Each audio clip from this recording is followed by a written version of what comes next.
executable step number 5, and that's putting the house under contract with the owner. Okay, now, when do we need to do this? We need to do this ASAP. So let's recap it. You found a property, you talked to the owner, they were motivated, their situation justify you going to look at the property. Step 3, you did a property inspection where you calculated the cost of repairs. Step 4, you presented the cash offer, and now they accepted it. We need to put it under contract ASAP. Okay, I couldn't tell you how many times I've seen investors be like, oh, I could, let me put the paperwork together. We'll do it in 7 days and blah, blah, blah. No, you need to put this house under contract ASAP before the seller takes somebody else's offer. Okay, so always make the sense of urgency. Hey, we need to hurry up and get this done. Okay. The big keys here are giving yourself 30 to 90 days to close. 30 to 90 day window gives us the time to go out and find a new investor or buyer to wholesale this contract to. Remember, you're not selling the house. You're selling the contract that you're getting ready to sign with the owner.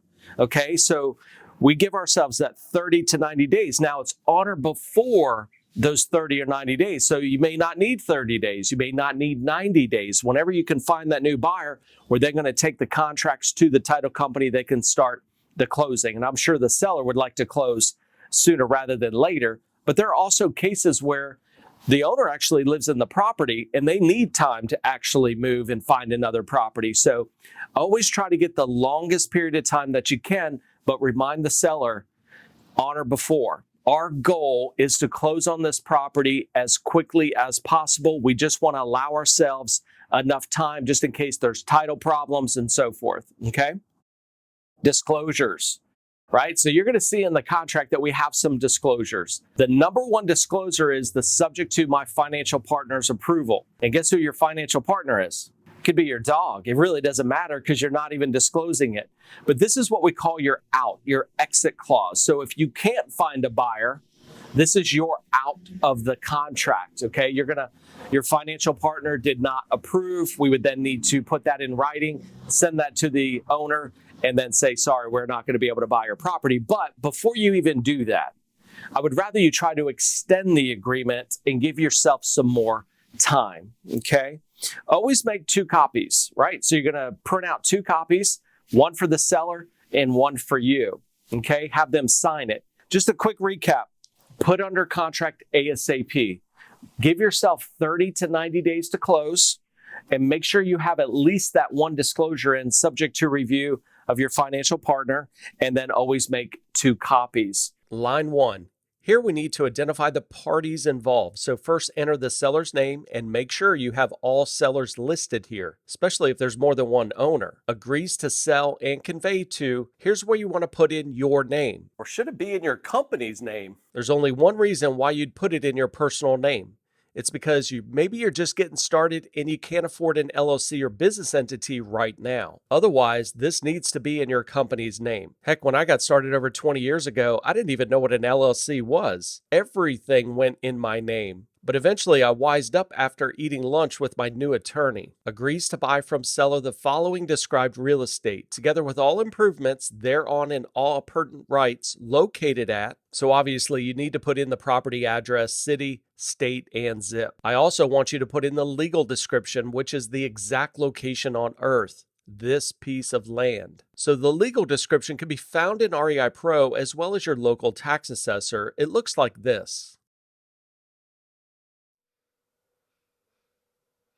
So line 2, we need to enter the purchase price that you and the seller agreed to. It's also a good idea not only to put in the numbers, but spell it out like a check. For those of you that are my age, because I don't think this generation knows what I'm talking about. Let's look at line 3, which is the conditions of purchase. First, you need to put down some earnest money with your local title company or closing attorney. This is the place you're going to be closing the transaction. Now, in most states, $10 is the minimum, but Most sellers aren't going to agree to that. I've never personally put down more than $500. Keep in mind that this deposit does not go to the seller. The last thing you need is for the seller to take your money and sell the property to someone else. Although I have a way to prevent this, which I won't be covering in this training, but you could check out any saved property in REIPro and go to step 6, where I go into detail about this. Now, here's where your exit clause is, which is B. Subject to review, inspection, and written approval of my financial partner. This clause needs to be in every contract you sign with the seller. This clause will allow you to back out of the deal if you can't find a buyer. So you may be asking who your financial partner is. Great question.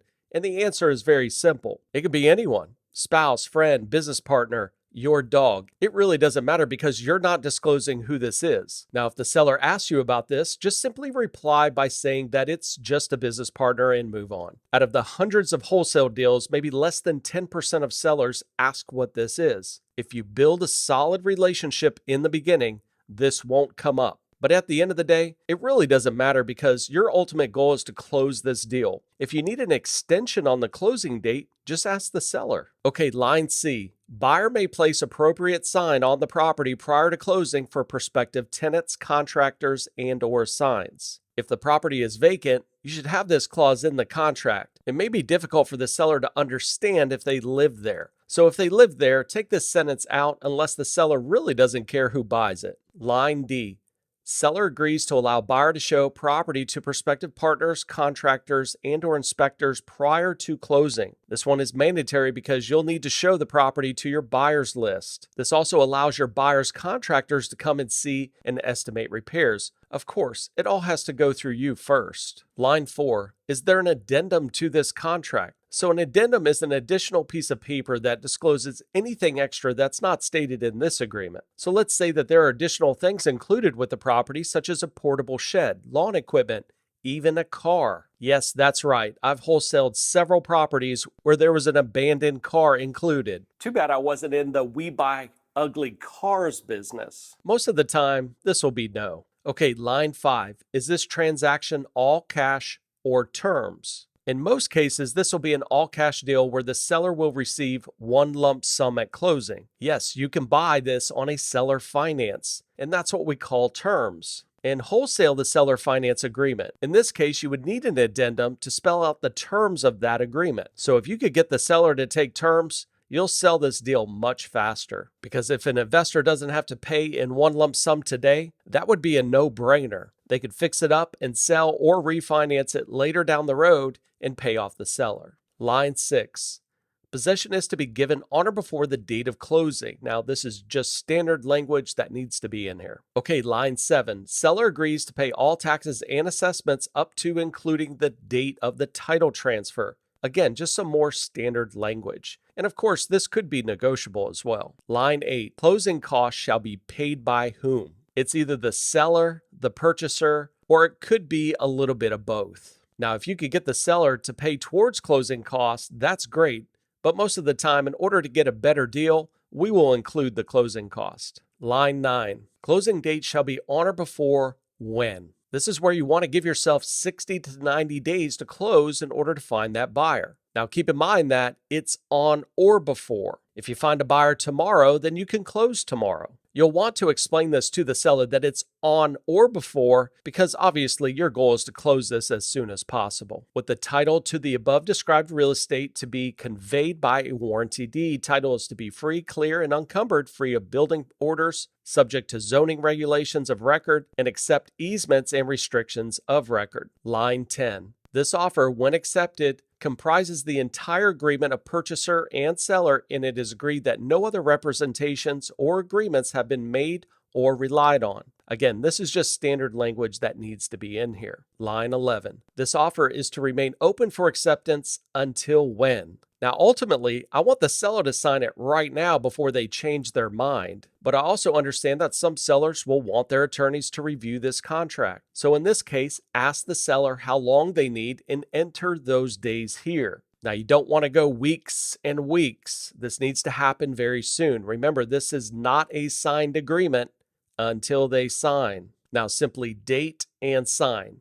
If you're signing on behalf of your company, which you should, you'll sign your name, you're either a member or manager of your company name. So as an example, Chris Goff, manager of 360 Real Estate Solutions, LLC. And that's it. Now be sure to have 2 copies, one for you and one for the seller. Now it's time to find that buyer and make some money. Let me give you one last tip. Do not send this contract to the title company until you found another buyer and have either assigned the deal or fill out this contract again when doing a double close. Once you have both contracts, the one with the seller, the one with the new buyer, then take them down to the title company or closing attorney. Hey, thanks for watching. And if you want to receive a free copy of this contract, all you need to do is sign up for a free trial of REIPro. Go to the Business Center, click Contracts, and you can download this contract for free. Now, if you're not familiar with REIPro, it's a one-stop real estate investing powerhouse tool that will help you find deals and walk you through the entire buying and selling process. And you don't need any experience to get started. You should go check that out and sign up for a free trial. Also, be sure to subscribe to my channel because I put out new content every week. And smash that like button. It really helps me out. And I'll see you on the next trading video.